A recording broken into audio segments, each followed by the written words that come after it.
What's going on, YouTube? So a while back, I was looking for a good way to learn guitar scales, um, and I couldn't really find anything good, so I had to kind of come up with my own. And I came up with a pretty good way to learn them, I think. And I thought I'd share it with you guys.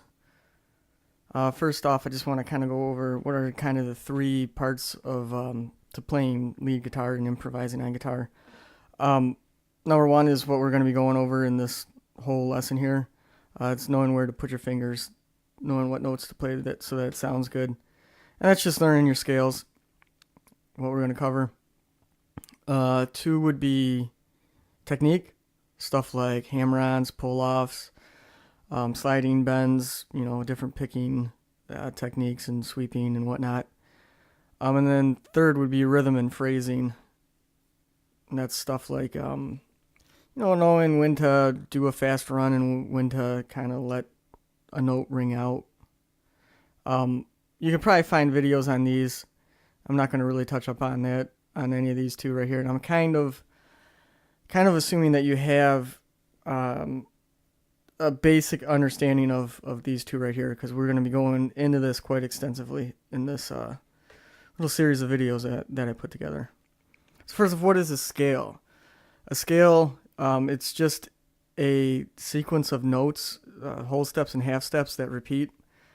So it's kind of like a road map, and it tells you what notes sound good together. The only problem is that they're kind of boring to learn, and this is the E minor scale right here, all the way up and down the neck. And if I were to just throw that at you, that's pretty intimidating to learn. And most people lose interest really quickly, and they don't really even know where to start to. In this video, this series rather, I'm gonna kind of make it as simple as possible by just showing you how to change one note and get a completely different sounding scale. So how am I gonna make this less boring to learn? I'm going to give you guys 3 backing tracks per scale, or 3 lessons per scale. And we're going to be going over 11 different scales in this series. In the first video, I'm going to kind of explain the scale. The backing track is going to be a slow, clean guitar with drums and bass. Only a one chord chord progression, so it's kind of boring, but what a chord progression is going to allow you to do, or a backing track rather, is going to allow you to do is just,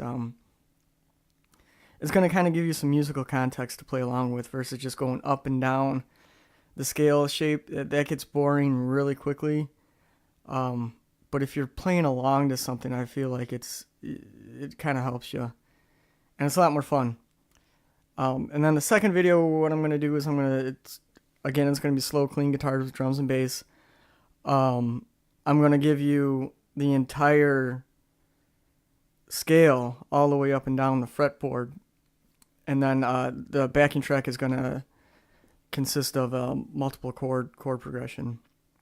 And then finally, in the third one, I'm going to do a little bit faster, distorted guitars, drums and bass, obviously, multiple chord progression. And I'm also going to give you the chords associated with that scale and all the modes as well. So it's going to be kind of start off simple, and then we're going to work our way up. And I'm going to do the same thing with the scales that we're going to learn. Starting with the A minor pentatonic. I chose to start with this one because this is the pattern right here. It's a very recognizable pattern. Sure, if you've done anything with scales, you probably know this pattern right here. And this is a great pattern because it's kind of, it's not kind of, it has 5 out of the 7 notes that are in the E minor scale. So all these notes in this one are also in the E minor scale, and to get E minor, we just got to add 2 more notes. And then from there, from the E minor, once we know the E minor, we can just change 1 note here and there and get a completely different sounding scale. Again, these are the scales that we're going to be learning. 3 videos and 3 backing tracks per scale. This might take a little bit of time, but it'll be worth it in the end because you're gonna learn all these.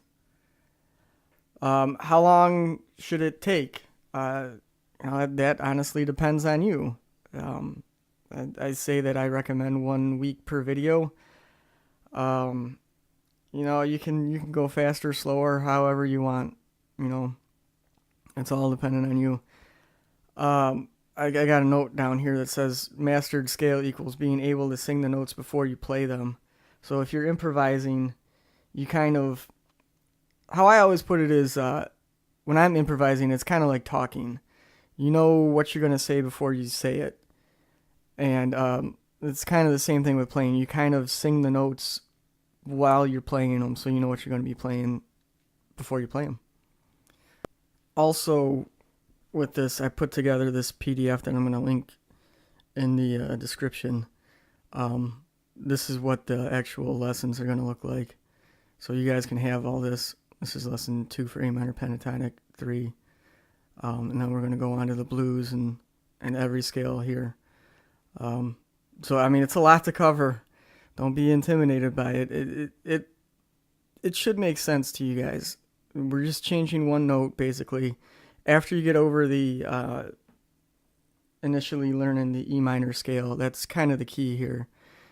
And the rest should be fairly easy. It's still going to be a bit of a challenge, but hopefully this makes it a little less boring for you, and I hope you guys learned something here.